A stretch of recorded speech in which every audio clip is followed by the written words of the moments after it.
We're live. Okay, I'd like to call to order the City of Sumner City Council meeting. The date is the 5th of April and the time is 6 p.m. And as a reminder that council members or staff are attending this meeting virtually as City Hall remains closed during Governor Inslee's Healthy Washington Recovery Roadmap order, consequence of the COVID-19 pandemic. The meeting is open to the public via the Zoom link, which is on the city's website and on the council agenda. And with that, I don't know whether I see, well, I guess we'll wait. We'll do the Pledge of Allegiance first, and then look in the participant, if you could, for Father Jerry.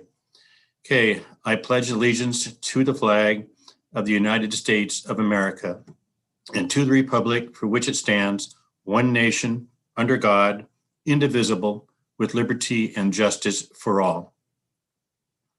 Okay, invocation. Anybody see Jeff, do you see him in the attendees or anything? I do not. Okay, we'll skip the invocation and we'll go on to the roll call. Michelle? Sorry. That's right.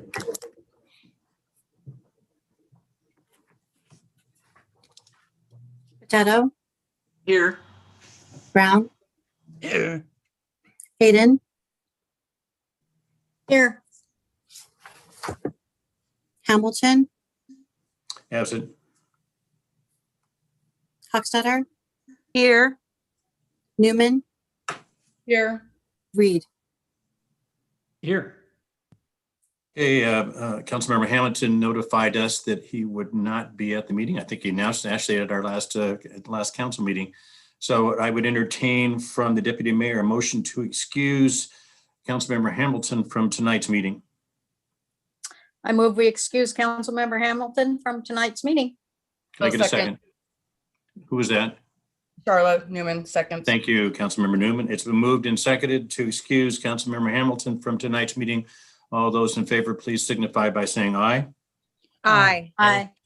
Any opposed, please say nay. And there's no opposed, so Councilmember Hamilton is excused.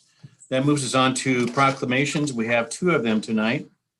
First one is Animal Care and Control Officers Week. And I'd like to read the proclamation, then call on Police Chief Moriarty. Whereas the National Animal Control Association has designated the second week of April each year as Animal Care and Control Officers Appreciation Week, and whereas animal care and control officers dedicate their careers to protecting the welfare of helpless animals that have been rescued from injury, disease, and starvation, and whereas animal care and control officers give sanctuary to the millions of animals found homeless in our communities nationwide and seek to find them forever families, and whereas animal care and control officers have greatly contributed greatly to the evacuation, rescue, safety, and protection of wild and domestic animals that have been ravaged by devastating disasters. And whereas the citizens of Sumner know that a Metro Animal Care and Control Officer is there to assist them if their cherished pet becomes missing or other animals are threatening the safety and comfort of our citizens or their pets. And whereas the City of Sumner would like to express its sincere thanks and appreciation for the outstanding service animal care and control officers provide in an emergency and on a daily basis to the many citizens and communities served by Metro Animal Services. Therefore, be it resolved that the City of Sumner declares the week of April 11th through the 17th of 2021 as Animal Care and Control Officers Week, and requests that all citizens join us by expressing their sincere thanks, gratitude, and appreciation for the many long hours of outstanding service and quality performance these individuals provide. Dated the 5th day of April, 2021. Chief Muricky. Thank you, Mayor and Council. I just want to thank you for acknowledging all the great work that our Metro Animal Services staff do year in and year out, but particularly this last year with the COVID-19 and all the restrictions has just been particularly difficult.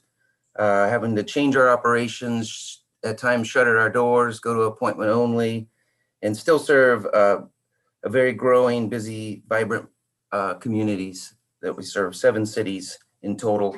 And I know that some of our staff had personally had impacts due to COVID, and they just rose to the occasion. They've adapted and they've performed virtually like rock stars. So keeping our people and our pets safe in our community. So thank you for the acknowledgement. Mark Creeley, our support services managers here, and Nikki Thosh, our animal control supervisor. Yeah, thanks, Chief. Very well stated. You know, it's one thing to do a tough job like this during, quote, normal times, you know, but to do the job over the last year, I know has been an incredible challenge. But like they always do, they step up, they get it done. And I know if it was my household, I know my spouse probably cherishes our animals more than me, and count on Metro Animal Services if there was a problem or an issue. And I think that's similar in a lot of cases, the value we place on our companions. And so nice job, very well done. And hopefully we'll get them back to normal and in some time in the future, hopefully sooner rather than later. Any other comments or questions that the council may have? Okay. Anyway, Nikki, take back our thanks. And Mark, you too. I really appreciate it. Thank you all very much for your support. The next one is Arbor Day, and I'll read the proclamation. It's recognizing Arbor Day and celebrating the Tree City designation. Whereas the City of Sumner Forestry and Parks Commission promotes the responsible planting and maintenance of trees on public and private property. And whereas the citizens of Sumner highly value their environmental quality and promote the planting of trees as well as an enhanced park system. And whereas the City of Sumner recognizes that trees reduce air pollution, improve aesthetic value, provide shelter from wind and rain, provide animal and bird habitat, reduce noise pollution, save energy, enhance property values, and provide privacy. And whereas the planting of trees promotes community pride and enhances the character of the city and its neighborhoods.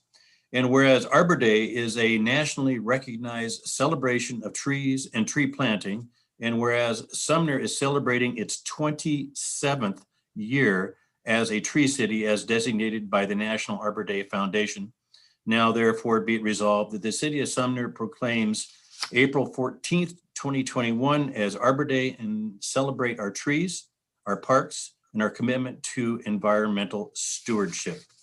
And with that, I would call on Community Development Manager Derek Berry. Mr. Berry.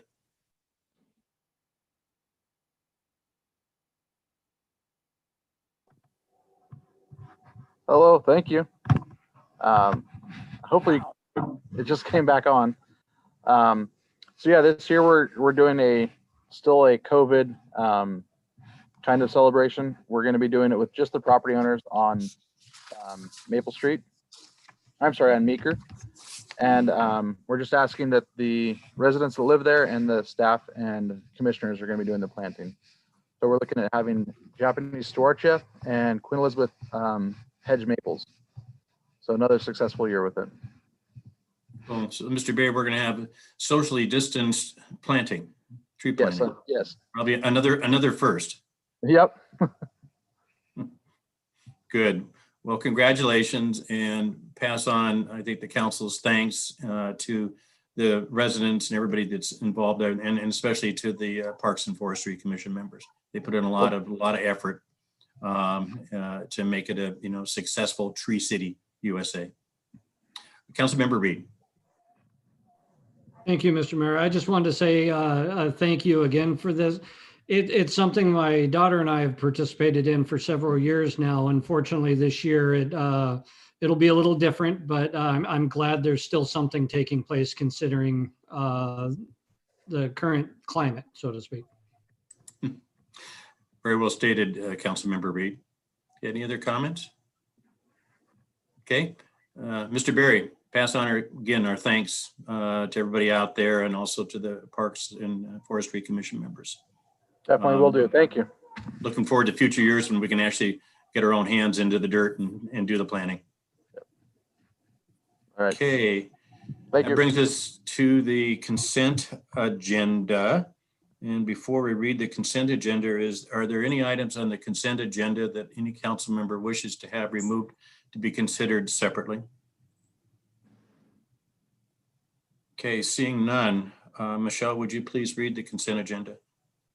Item number 1, approval of the minutes from the March 15th, 2021 regular council meeting, March 15th, 2021 special study session, and March 22nd, 2021 study session.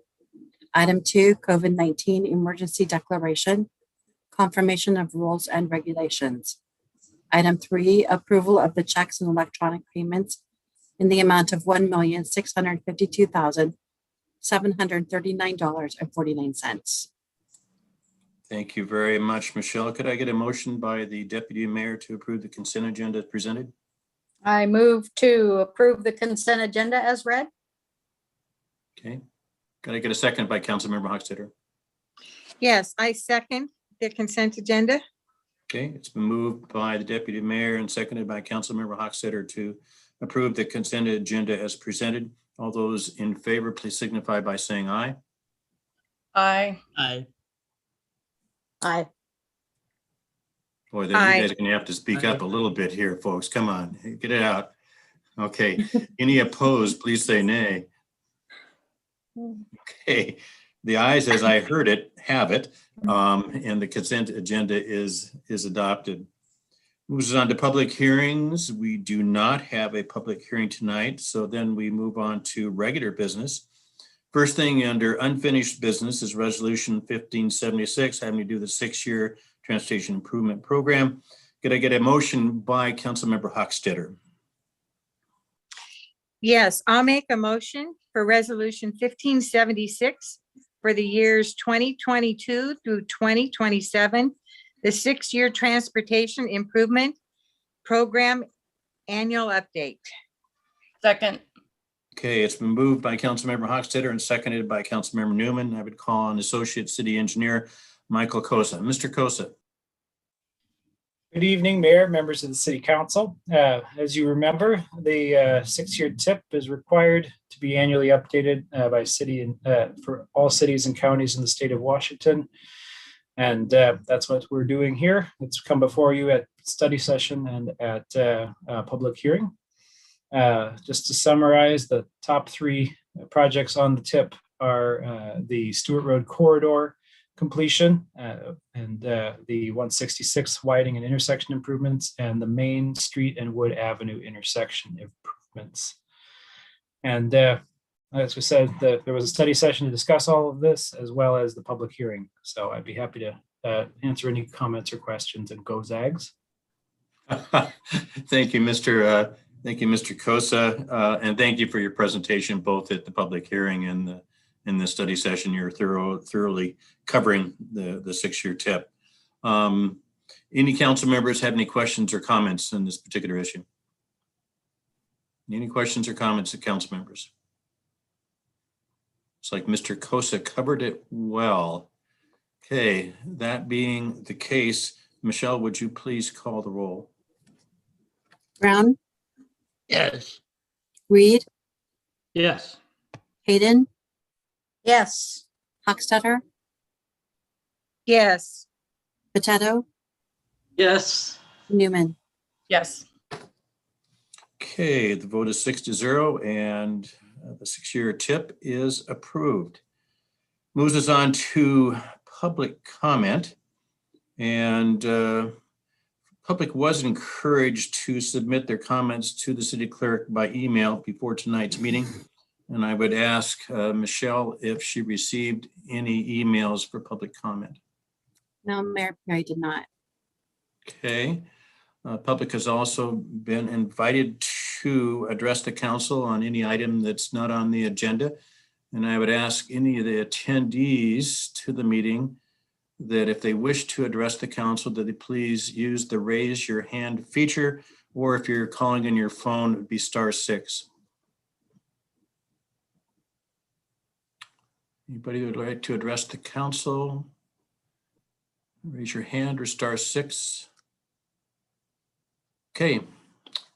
Seeing none, we will move on from public comment to new business. And first item under new business is the reappointment to the Sumner Civil, easy for me to say, reappointment to the Sumner Civil Service Commission, Anderson, and I would call on Councilmember Botetto for a motion. I move to authorize the mayor to reappoint Mr. Brian Anderson to the Civil Service Commission with a term expiring March 31st, 2023. Thank you very much. Okay, it's been moved by Councilmember Botetto and seconded by Councilmember Brown. I'd call on Administrative Services Director, Mr. Jeff Steffens. Good evening. Mayor Pugh is seeking the reappointment of Brian Anderson to the Sumner Civil Service Commission. The Sumner Civil Service Commission's duties include, but are not limited to, approvals of various employment lists, testing and promotional methods, conducting hearings, investigations, demotions, suspensions, and separation of the city's civil service employees. Mr. Anderson has been a long-serving member of the commission, and his reappointment would be a continuation of his ongoing service to the Sumner community. I ask that you appoint Mr. Brian Anderson to the Civil Service Commission with a term ending March 31st, 2023. Thank you very much, Mr. Steffens. Any questions or comments the council have regarding Brian Anderson's appointment? And is that you, Cindy? Go ahead, It Councilmember is. Hochstetter. Yes, I would just like to thank Mr. Brian Anderson for continuing to do that job. I know sometimes you would like to slip out of those jobs you've been in a long time, but we really appreciate him sticking with it for us. His experience is valued. So thank you. Thank you very much, Councilmember Hochstetter. Any other council members like to comment on Brian Anderson's appointment? Okay, and I was looking under participants, attendees. I do not see Mr. Anderson, so we will not call on him because he ain't there to answer. So that being the case, Michelle, would you please call the roll? Hayden, Yes. Reed, Yes. Brown, Yes. Hochstetter, Yes. Newman, Yes. Botetto. Yes. Okay, vote 6-0. Brian Anderson is reappointed to the Civil Service Commission. Then I note on the agenda, we have several appointments to the Sumner Lodging Tax Advisory Committee. And so I'm going to ask for Councilmember Reed for a motion on the first one. But Carmen, when it gets to comments, instead of having to do wash, rinse, repeat for 4 of them, maybe you could sort of cover all of them, and then we will work through and vote on each one, but that way it'll spare you having to address the issue 4 times. So, Councilmember Reed, could I get a motion? Sure, Mr. Mayor. Would you like me to do one blanket motion or do them each individually as they're in order? Why don't we just do it each individually, and then we'll have Carmen just comment, and then we can move on to the rest of them. Okay, my first one is I move we confirm appointment of Jill Starks to the Sumner Lodging Tax Advisory Committee for a term of 1 year. Okay. I second it. Thank you. Moved by Councilmember Reed and seconded by Councilmember Botetto. Communications Director Carmen Palmer. Go ahead, Carmen. Good evening, Council and Mayor. Thank you for reviewing these items. It is in state code that your Lodging Tax Advisory Committee needs to be reappointed or confirmed every year. So I'm sorry you have to see me every year on this one, but that's how the state set it up. As usual, they outline as well the participation in that council, and that is a chair who is a member of the council, and you will review your selection when you do your committee assignments next January. Then it's 2 participants who represent organizations who could receive the funding and 2 participants who represent organizations who collect the funding, which means a lodging facility. There's a broader definition, which is why I didn't just say hotels and motels. The first appointment you have here is Jill Starks. She is the first appointment, not the first reappointment. She is the only appointment, not reappointment. Sorry about that. She represents the Sumner Main Street Association. As you all know, she arrived last fall, and we are lucky to have her. She's a good fit for this organization because most of our funding goes to Pierce County, and they do the competitive grant application, which we are in the midst of right now. We do more collaborative asset development projects with our 2% that we receive, but most of it has gone to the downtown recently. It has funded things like Light Up Main, the Downtown Sound Project, and the Main Street Vision Project that is being conducted right now through UWT. So you can see why having Jill participate in this makes a lot of sense. As the mayor said, I'm just going to wander ahead knowing you're going to do more emotions and seconds and votes, but just cover it all at once. The others are all three reappointments. Dean Burke is the other one representing an organization that could use the funds. He is with Travel Tacoma, Mount Rainier. Excellent partner for the city of Sumner. All that they do, not only with promotion, but also data, things like telling us how many people come to Sumner using cell phone data. It's startling and game-changing. He's also been a great partner serving on things like the Main Street Visioning process, putting his time in that. The other two are our hoteliers. Trevor Sutton is now representing the Candlewood Suites. We're so happy to have that open. I did pop in there the other day. I was on the north end, so I thought I'd drop in. Trevor must have heard I was coming and he wasn't in the building, but I did get to take a look at that facility and it is gorgeous. And Kim Straight represents the Holiday Inn Express and Suites in Sumner. Again, great partners. She has participated as well in the Main Street visioning with her time and energy. So that would be your full slate. But I know right now you are only voting on the appointment of Jill Starks. Well, thank you very much, Carmen. Appreciate you covering, all of those. Any council members have any questions or comments regarding the appointment of Jill Starks? Any questions or comments regarding the appointment, not the reappointment, but the appointment, as Carmen pointed out, of Jill Starks? Okay. Seeing, hearing none, is there any member of the public that would like to comment or address the council on this appointment? Like I said before, please use the raise the hand feature or *6 on your phone. Okay, seeing none. Michelle, would you please call the roll? Reed, Yes. Potato, Yes. Hochstetter, Yes. Newman, Yes. Hayden, Yes. Brown. Yes. Okay, by unanimous vote, Jill Starks is appointed to the Sumner Lodging Tax Advisory Committee. Go to the next one, and that's the reappointment to the Sumner Lodging Tax Advisory Committee of Kim Straight. And I would ask Councilmember Reed for a motion. Thank you, Mr. Mayor. I move we approve the mayor's reappointment of Kim Straight to the Sumner Lodging Tax Advisory Committee for a term of 1 year. Second. It's been moved by Councilmember Reed and seconded by Councilmember Newman.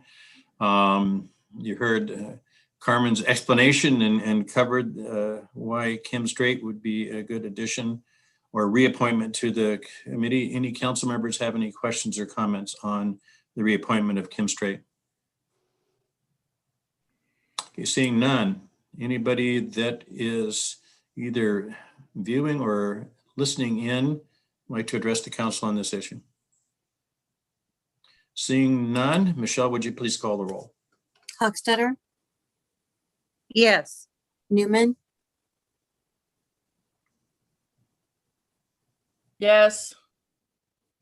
Potato, Yes. Brown, Yes. Reed, Yes. Hayden. Yes. Okay, by unanimous vote, Kim Straight is reappointed to the Lodging Tax Advisory Committee. Moves us to the reappointment of Trevor Sutton to the Lodging Tax Advisory Committee. And again, on call on Councilmember Reed. Thank you, Mr. Mayor. I move we approve Mayor Pugh's recommendation for reappointing Trevor Sutton to the Sumner Lodging Tax Advisory Committee for a term of 1 year. Councilmember Hochstetter, I get a second. Yes, Mr. Mayor, I would like to second that. Wonderful. Okay, it's been moved by Councilmember Reed and seconded by Councilmember Hochstetter. Any council members have any questions or comments on the reappointment of Trevor Sutton? Okay, seeing, hearing none, any participants, excuse me, any attendees to the meeting like to address the council on this issue? Seeing none, Michelle, would you please call the roll? Newman, Yes. Hayden, Yes, sirree. Brown, Yes. Reed, Yes. Potato, Yes. Hochstetter. Yes, Okay, unanimous reappointment of Trevor Sutton to the Lodging Tax Advisory Committee. This brings us to our last reappointment, which is Dean Burke. I would call on Councilmember Reed. Yes, thank you. I move we approve the mayor's recommendation to reappoint Dean Burke to the Sumner Lodging Tax Advisory Committee for a term of 1 year. I second it. Okay, it's been moved by Councilmember Reed, seconded by Councilmember Potato. Any questions or comments by council members? Seeing none, anybody that is attending the meeting like to address the council on this issue? Seeing none, Michelle, please call the roll. Potato, Yes. Brown, Yes. Reed, Yes. Hayden, Yes. Hochstetter, yes, Newman, Yes. Very good. Unanimous reappointment of Dean Burke to the Sumner Lodging Tax Advisory Committee. Takes us to ordinance number 2766, having to do with lack of anything else, I'll say racing.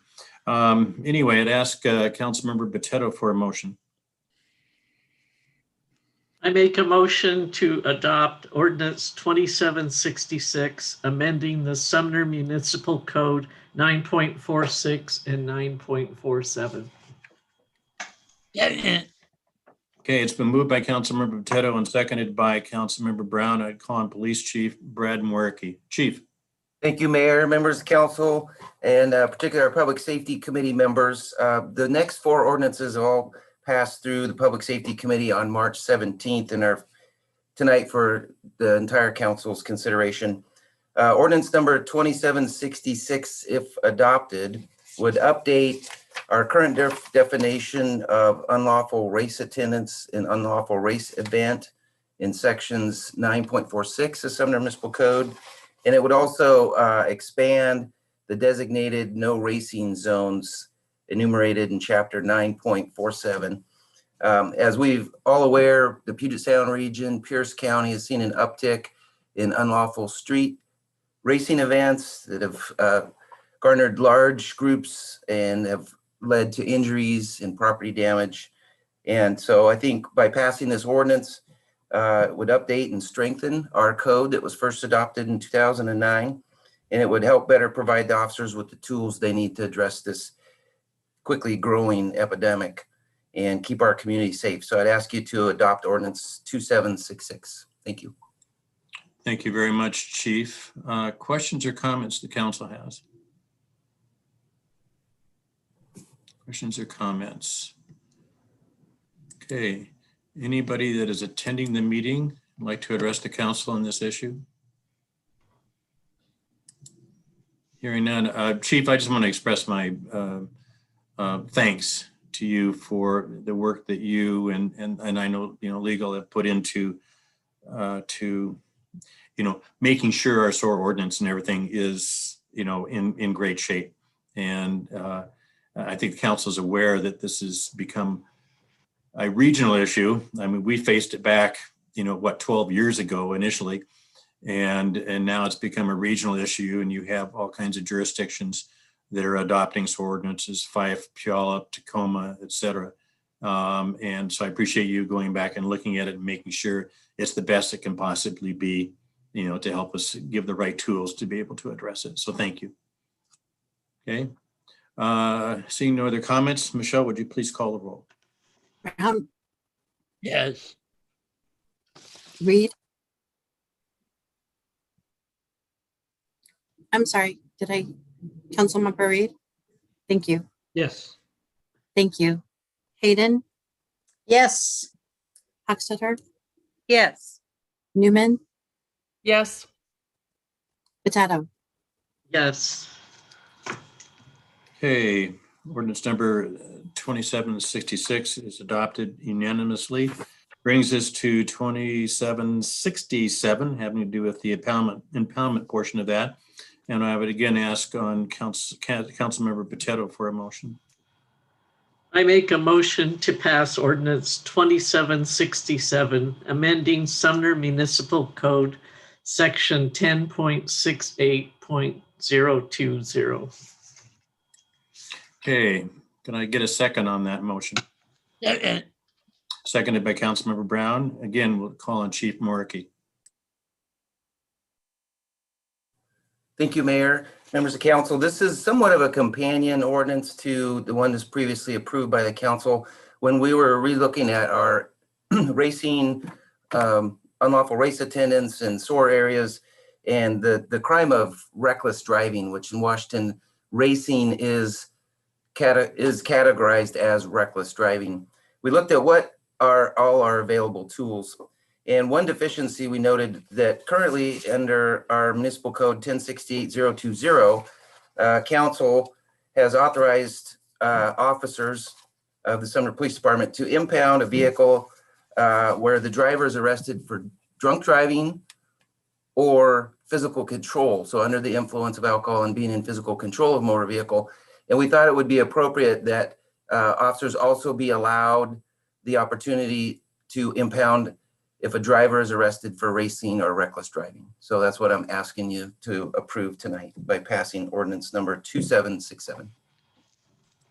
Thank you very much, Chief. Questions or comments the council members have of Chief Moriarty? Councilmember Reed. Thank you, Mr. Mayor. Thank you, Chief. I saved my comments for this second half of the the ordinance. I had a couple of, for one, I'm glad we're putting some things in place that might help detour it. I mean, it's definitely something that's, especially after the 167 incident, it was close to home. And there's, you hear cars racing up and down 410 pretty frequently as well.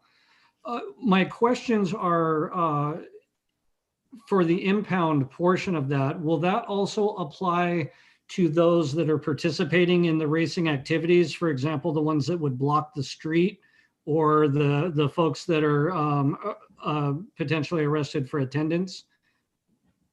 No, this would only be specific to if there's probable cause to arrest or cite a driver for reckless driving, which is RCW 4661-500. Okay, so there's not necessarily a tool specifically that would allow that for somebody that's blocking the street in preparation of the race? Not if they're not arrested or cited for reckless driving, then no. Okay. All right, thank you. Thank you, Councilmember Reed. Other comments or questions by council members?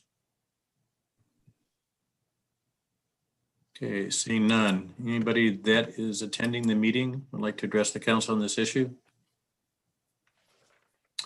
Seeing or hearing none. Michelle, would you please call the roll? Potato, Yes. Newman, Yes. Hayden, Yes. Hochstetter, Yes. Brown, Yes. Reed. Yes. Okay, the impoundment part of it is adopted unanimously by the council. Now moves on to ordinance number 2768, having to do possession or use of dangerous drugs. Again, I'd call on Councilmember Potato for a motion. I make a motion to adopt ordinance number 2768, amending Sumner Municipal Code 9.16.045, possession or use of dangerous drugs. Okay, it's been moved by Councilmember Potato and seconded by Councilmember Brown. Again, I'd call on Police Chief Mwerke. Go ahead, Chief. Thank you, Mayor, members of council. These next two ordinances before you for consideration are in response to Washington State Supreme Court decision in February of this year in Washington versus Blake that declared that our state's felony statute on the prohibition on possession of controlled substances was unconstitutional. And essentially, that was due to the fact that there was no mens rea, as we call in the legal world, a mental state or intent or knowledge.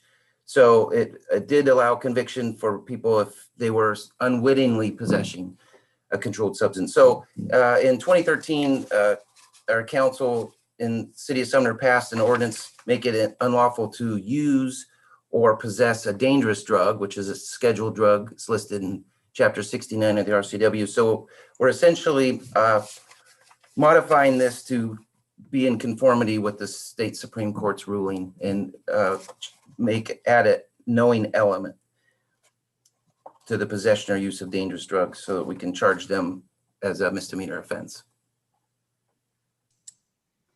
Okay, questions or comments for Chief Mwerke? Councilmember Reed, and then Councilmember Hochstetter. Thank you, Mr. Mayor. Chief, I know it's never arrest is never the first choice when encountering folks that are experiencing drug issues, that the goal is to get resources to them to try and help them.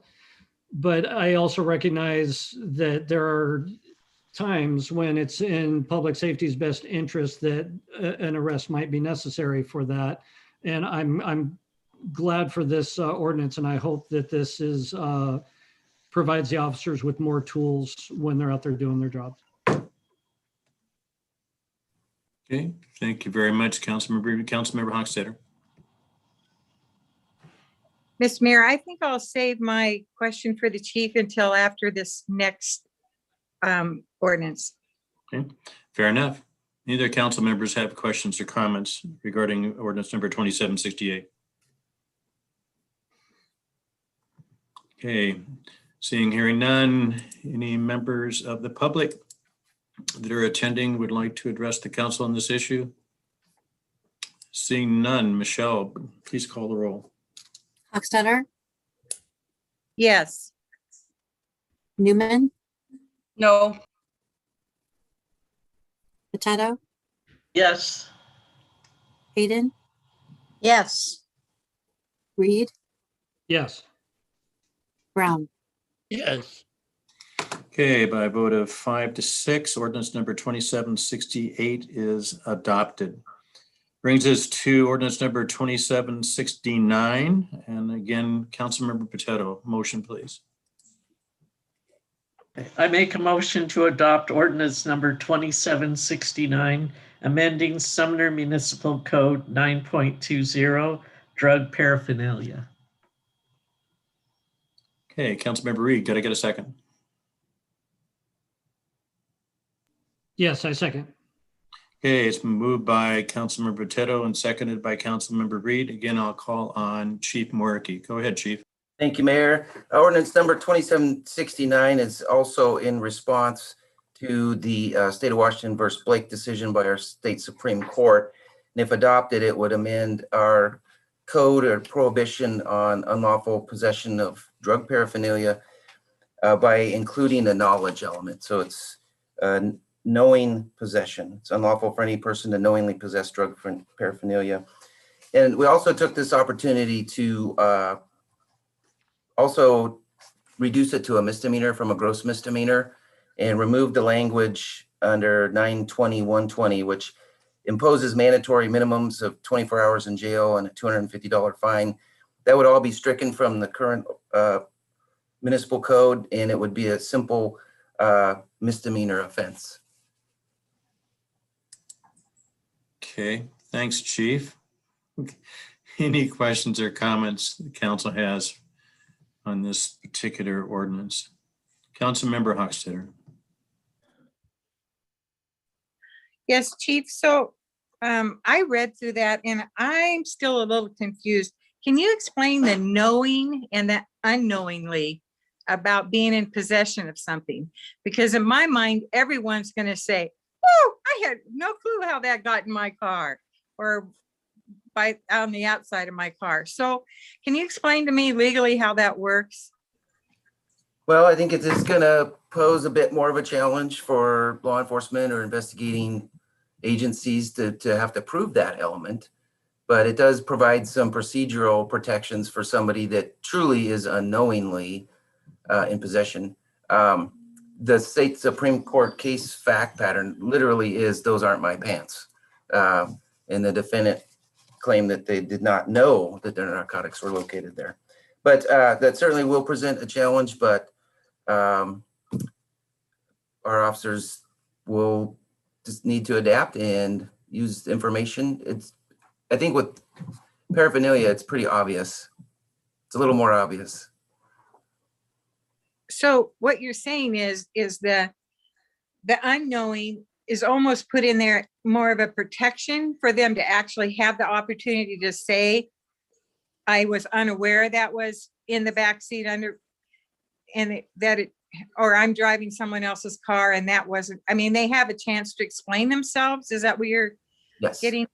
Okay. Absolutely correct.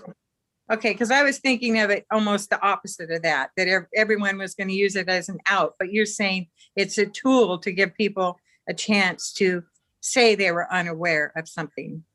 And then the officer has to make a judgment? The officer needs to use all the facts and circumstances that would indicate that the person knew that they either possessed a dangerous drug, like in the ordinance you just passed, or in this case, that they knew that they possessed drug paraphernalia. Okay. All right. Thank you.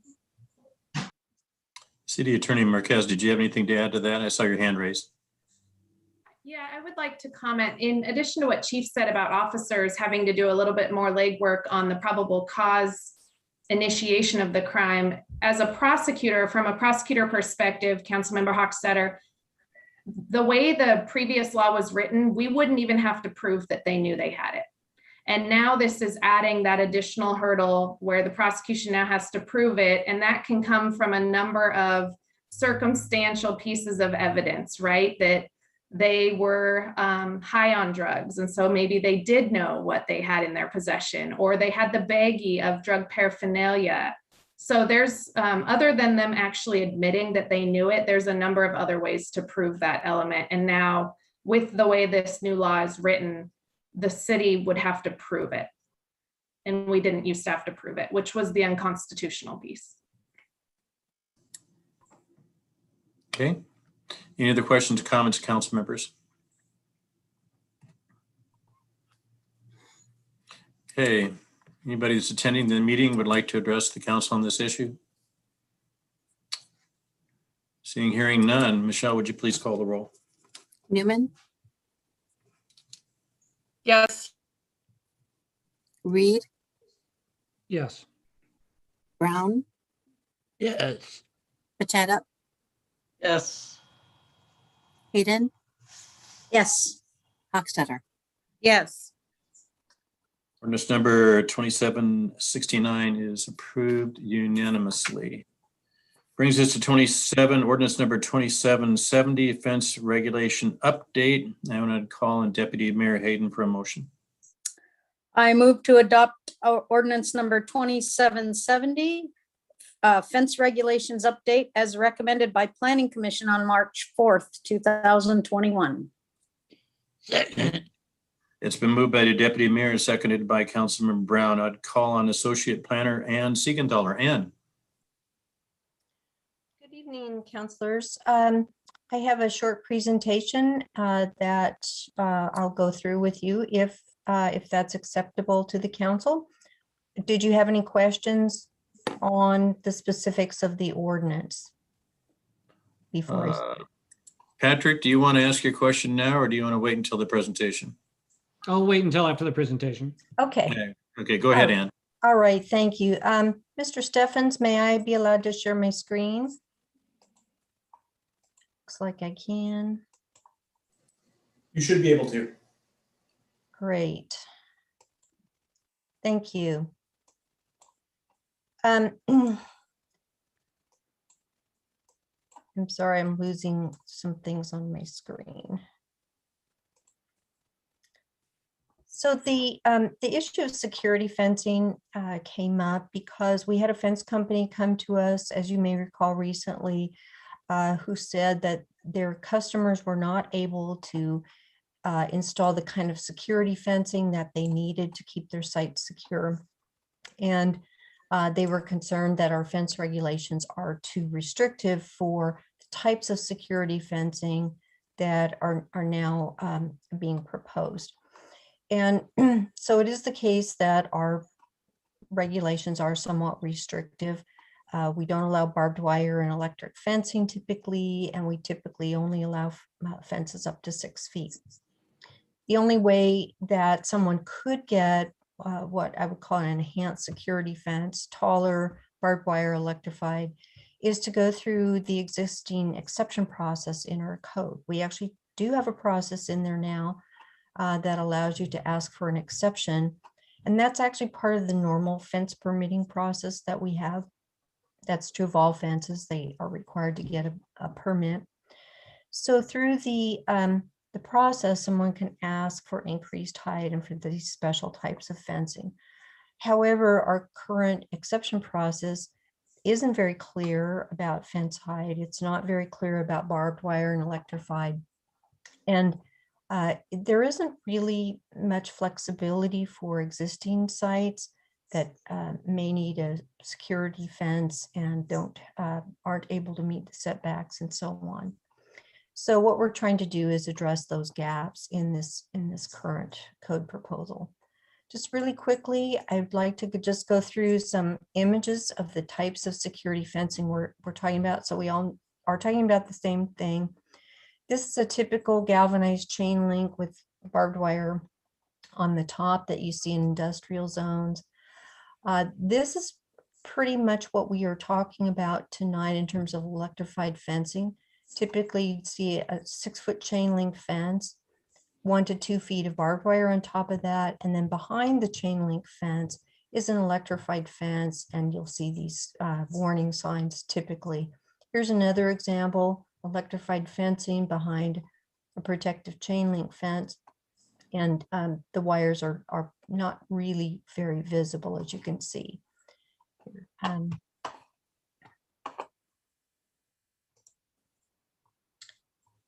A type of fencing we're trying to avoid is razor wire. We don't allow that. So I just wanted to make sure everyone knows what we're talking about when we say razor wire. This is an example of a typical light industrial zone that you might see up on 142nd with chain link, vinyl coated, and then barbed wire on the top, which is also painted. And it tends to blend into the landscape. And that's the kind of thing we're trying to get to here.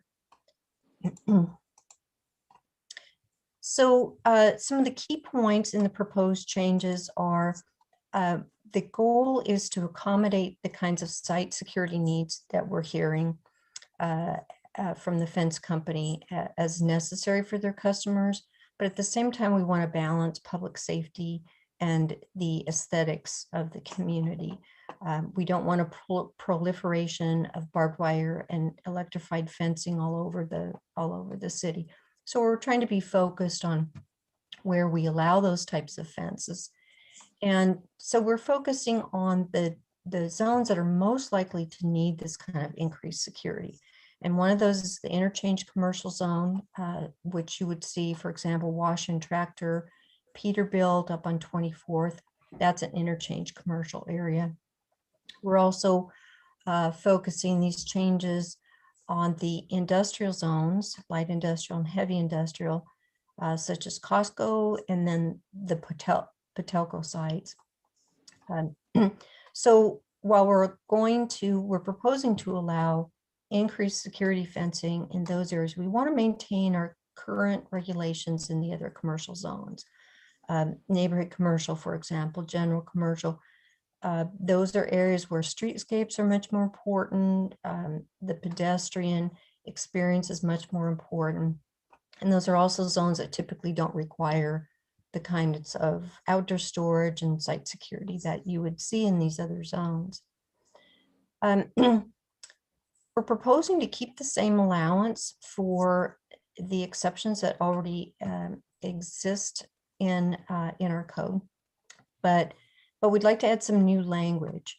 So we would allow security fencing as needed, but a customer would have to go through through the exception process in order to get a fence over the current height limits, in order to get barbed wire, and in order to get electrified fencing.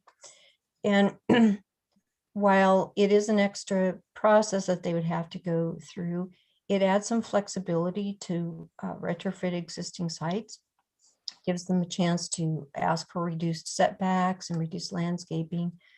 And it also puts the authority for the decision with the department director.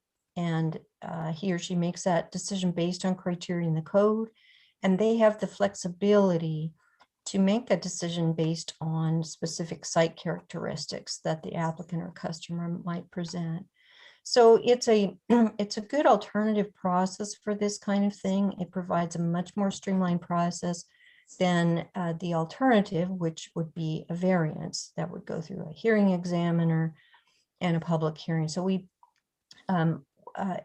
it's an opportunity to take advantage of the streamlined procedure we already have in our code, and then clean that up a little bit to make it work a little better for the fence companies. In your packet for tonight is a chart summarizing the proposed changes. And I won't go through this in detail, but I just want to note really quickly, in interchange commercial zone and industrial zones, pretty much the same standards are being proposed for both zones. We're going to add criteria so that the applicant does need to demonstrate there is a site security need. We're going to allow barbed wire and electrified fencing. We're going to increase the fence height to 10 feet over the 6-foot height limit now. Allow reduced setbacks on existing sites, and allow a reduction in landscaping if someone needs to get in a security fence. And then we've also added standards that some of which were suggested by the fence company. And some of these standards come from the International Electrotechnical Commission, who governs the installation and monitoring of electrified fencing. So that's a summary of the changes. And so again, we're focusing on 2 areas, and we think that the proposal gives our fence companies much more flexibility to help address their customers' security concerns. And we also worked with the fence company to try to accommodate what they were looking for, process they were looking for, and some of the standards they were looking for. And I'll just mention the Planning Commission held their public hearing in March. We heard testimony from one group, that was the fence company. And based on what we heard there, the Planning Commission recommended 2 things: to clarify the setbacks along streets, which we have done in this ordinance, and to clarify the spacing of the standard yellow warning signs, which we have also done in this ordinance. And there were some other minor changes that were suggested by the fence company to staff, and we made those changes as well. So all in all, I think it's a good balance between giving the city the ability to monitor fences and the aesthetics of fences, while allowing security fencing as needed in some of these areas that really need to increase their site security. So in terms of next steps, what we're asking is that the council adopt the ordinance tonight as proposed. And I'll take any questions now that you may have. Thanks for all your work on this, Ann. I appreciate it. I know you've had a lot of interplay with the industry and worked through a lot of issues. And We have two people that would like to either comment or question. I'll call on Councilmember Reed since he had his hand up first, and then Councilmember Newman. Thank you, Mr. Mayor. I just wanted to put a big thank you out there to staff and the commission for working on this. I know it took a while, but I've had several inquiries or multiple inquiries from some of the applicants and the folks in favor of this. And in follow-up, they're happy with the end result. Not so happy naturally with any major change like that, the timeline it took, but ultimately the end result they're happy with, and I'm very much in favor of moving forward with it. Thank you, Councilmember Reed. Councilmember Newman. Thank you. I'd just like a quick clarification on the 10 feet, please. I just want to make sure that it's allowed up to 10 feet, but doesn't make it a requirement that everyone have a 10-foot fence. Yes, that's exactly right. That standard, Ms. Newman, actually comes directly from the electrified fencing companies, the security fencing companies. Their recommendation, the typical cross-section, if you will, of a security fence, the maximum type of a security fence that we might need, say, in an industrial zone, would be a 6-foot chain link fence, 2 feet of barbed wire on top of that, and then a 10-foot electrified fencing behind that. So certainly they're allowed to, if it works for their site, they can put up simply a 6-foot chain link fence or an 8-foot chain link fence or a 6-foot with barbed wire, but the maximum would be 10 feet. So they have a lot of flexibility within those standards. Thank you. Okay, any other council members, any questions or comments on this issue? Okay, seeing none, any member of the public that would like to address the council on this issue? Seeing none, again, Ann, thanks for all your hard work on this and coming up with a solution that works for the industry and works for the businesses that are affected. Appreciate it. Michelle, would you please call the roll?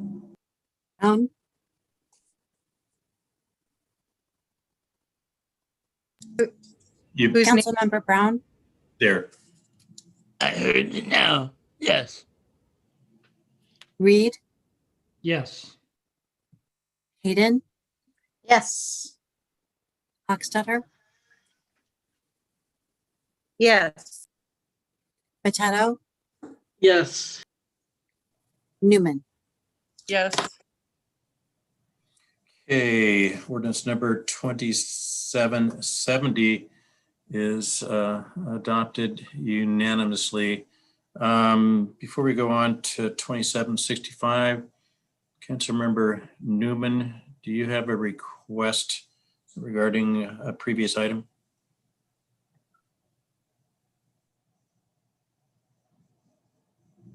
Sorry, I just need to find the unmute again. And I wanted to make sure that I got the number right. I believe, what I would like to request reconsideration of ordinance. I believe it's 2768, or is it 67? It's the impound one. 68. Okay, 768. Nope. Jason's shaking his head. I think he's right. It's 2767. Yeah, ordinance 2767 is the one I would like to reconsider. So Councilmember Newman, if you could make a motion to reconsider and then you'll need a second. I would like to make a motion that we reconsider ordinance 2767, please. Can I have a counselor? Okay, it's been seconded by Councilmember Reed. Okay, City Attorney Marquez, is it required any discussion or is it just a revote? Council is welcome to discuss. Okay, Councilmember Newman. I simply misvoted, and so, I mean, if other people want to discuss, they can, but my wish was to vote no, and I accidentally voted yes. And so that's simply why I'm asking for the reconsideration, but I don't expect a different outcome.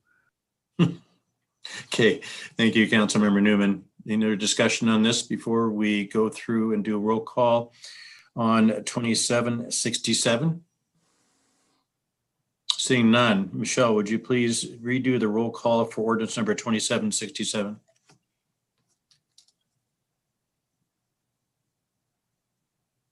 Petto, Yes. Newman, No. Eden, Yes. Hochstetter, Yes. Brown, Yes. Reed, Yes. Okay, ordinance number 2767 is passed with the vote of 5-1. That now brings us to ordinance number 2765, which is renaming the Arts Commission. I would call on Deputy Mayor Hayden.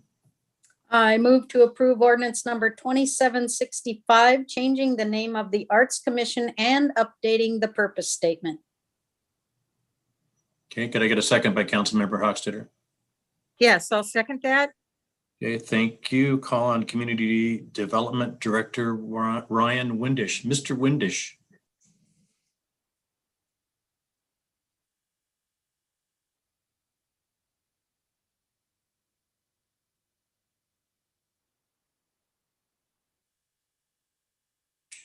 Ryan, we see your lips moving, but nothing's coming through in terms of what you're saying. It shows you're unmuted, but we still can't hear you.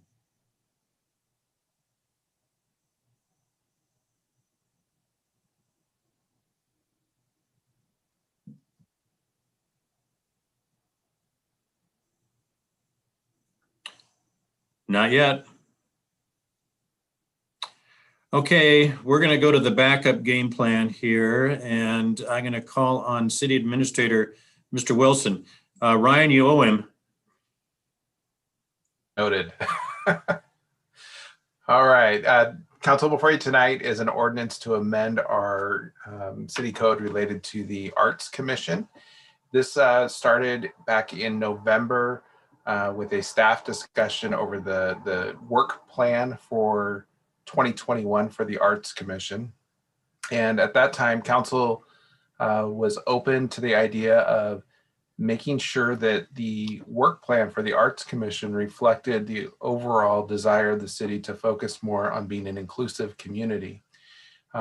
We went back to the Arts Commission as well as researched several other cities and what their purposes of their arts commissions were. And we found that a lot of them included the word cultural in them. So staff put together a draft ordinance that was reviewed by the Arts Commission to change the name to be the Sumner Cultural Arts Commission.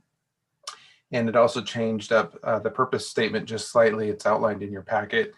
The big thing here is this does not change the work plan for the Arts Commission. It just really puts the guardrails up so the committee members, the staff and council all have the same expectations going forward, that this group make sure that they focus on providing events and art that is inclusive to all members of our community.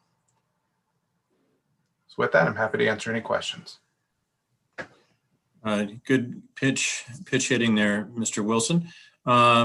Questions or comments the council members have of Mr. Wilson, and not Mr. Windish, because he's not going to be able to answer you anyway, but any questions or comments the council has?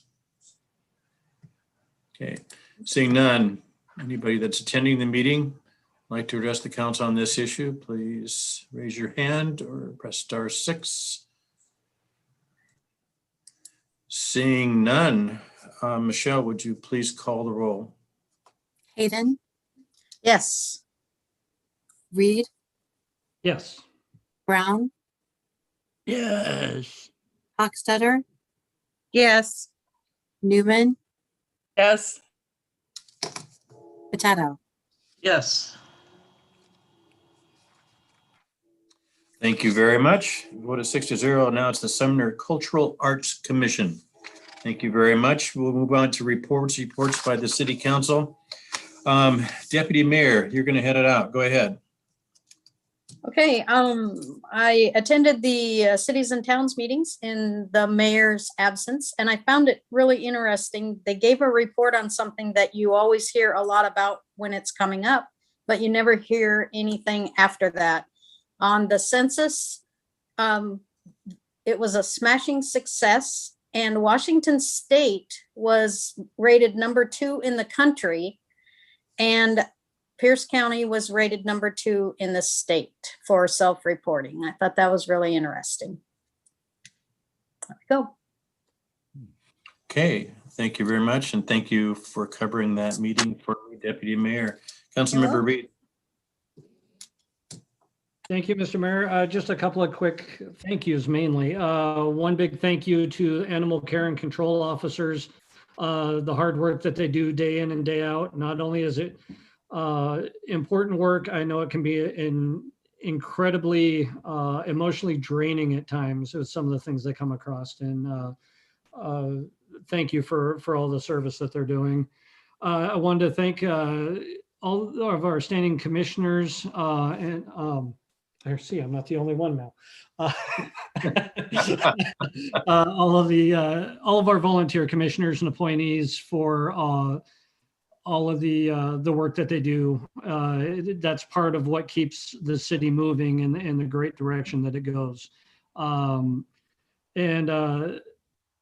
Next, I also want to put a public announcement out there on behalf of myself that inviting people, all members of the public, if they have items that they wish to discuss with the city or with council, there is opportunity at every council meeting for people to bring up topics, make comments, make criticism comments, whatever is on their mind.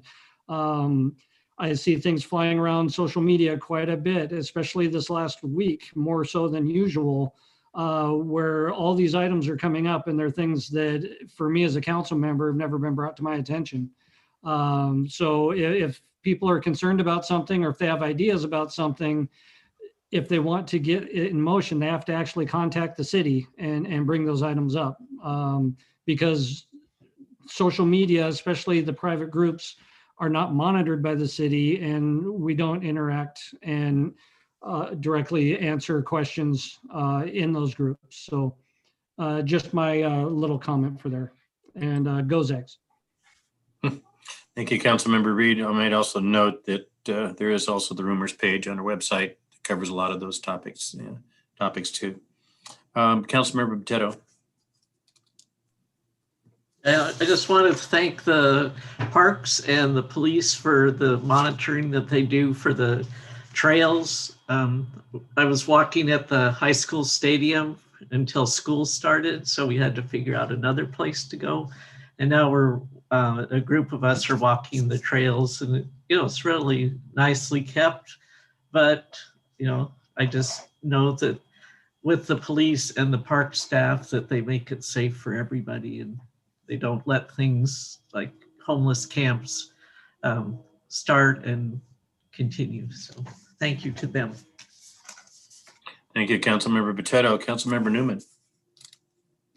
Yes, two things. One, I'd like to congratulate Sumner Food Bank and Bonnie Lake Food Bank for partnering and getting an excellent executive director.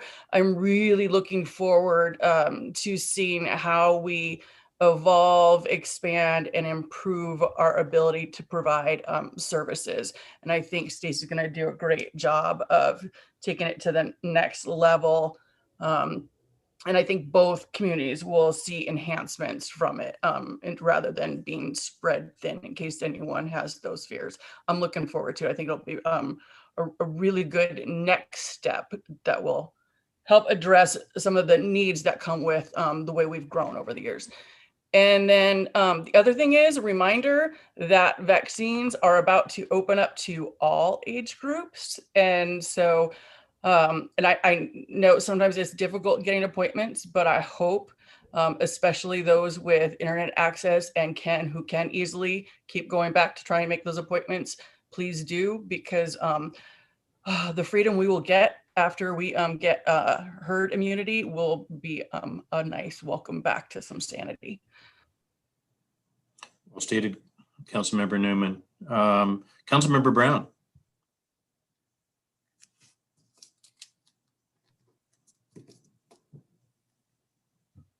Nothing tonight.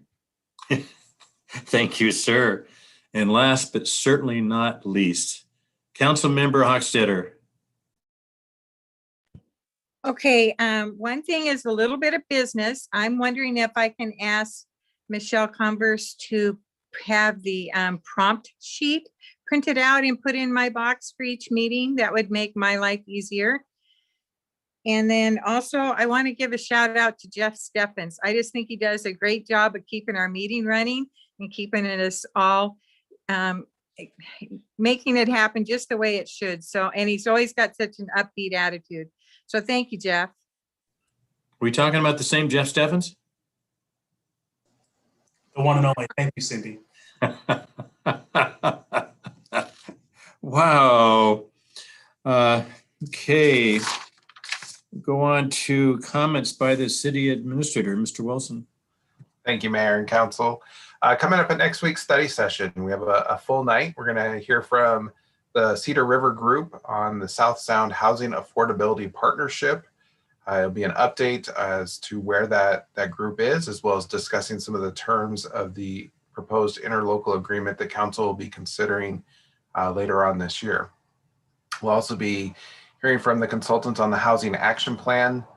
It did go through the Planning Commission, and the next step is for Council to adopt that in May.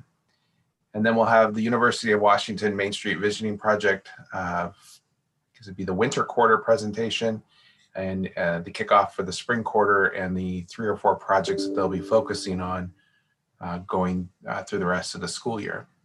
And then we'll end the night with the East Sumner Neighborhood 2020 update, a change to the staff recommendation that we'll be discussing with Council. At the next regular Council meeting on April 19th, you'll have a resolution adopting an interlocal with the City of Pacific regarding Stewart Road funding. There's multiple commission appointments next at that meeting. We'll have a resolution to create an American Rescue Plan Council Committee, a resolution adopting an interlocal with the City of Bonnie Lake for fire permit review services, a resolution amending our interlocal with East Pierce Fire and Rescue, and an ordinance for a quarterly budget amendment. Moving on to some personnel issues, I want to let everybody know that the summer seasonal positions in parks, shops, and cemetery are now open. Please visit our website to apply. And a couple months ago, you heard about the SEED internships through Degrees of Change. Those will be finalized this week, and we have some just amazing candidates for those 2 internship opportunities. Some development activity I want to share with you. Peterbilt broke ground last week, so that's super exciting.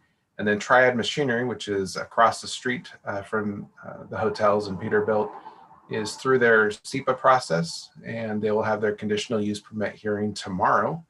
And they're getting closer to getting building permits as well. And then also exciting, the Kincaid Mixed Use Project, also known as the Red Apple, has submitted their SEPA paperwork and plans that are going through the permit process as we speak. So also super cool and exciting.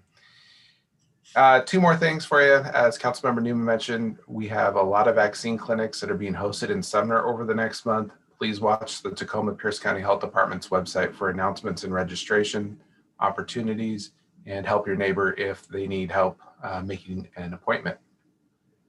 Also, per the state guidelines, City Hall does remain closed to the public. We continue to assist customers by appointment or via online services. In preparation for changing guidance, we are developing a reopening plan that will gradually increase staffing while providing limited public hours. Additional work is being done on our telework policy to expand telework options into the future. Thank you. That's all? I could go on, but that's all. No, please don't. But what I hear you saying is there's a heck of a lot of stuff going on, and the council is going to be very busy over the next couple months with a lot of things. So the only comment I had, I just love the animal activity on the screen, and watching the 2 cats tonight. Anyway, I was going to challenge the deputy mayor to bring her cat and put it up there, but then the more I thought about it, it really doesn't move all that much. And it'd probably destroy the whole ambiance of friendly cat activity. So maybe it's not a good idea. But anyway, And probably my reputation too. So it's all good. there you go. There you go. Anyway, I don't have anything else. Beautiful weather.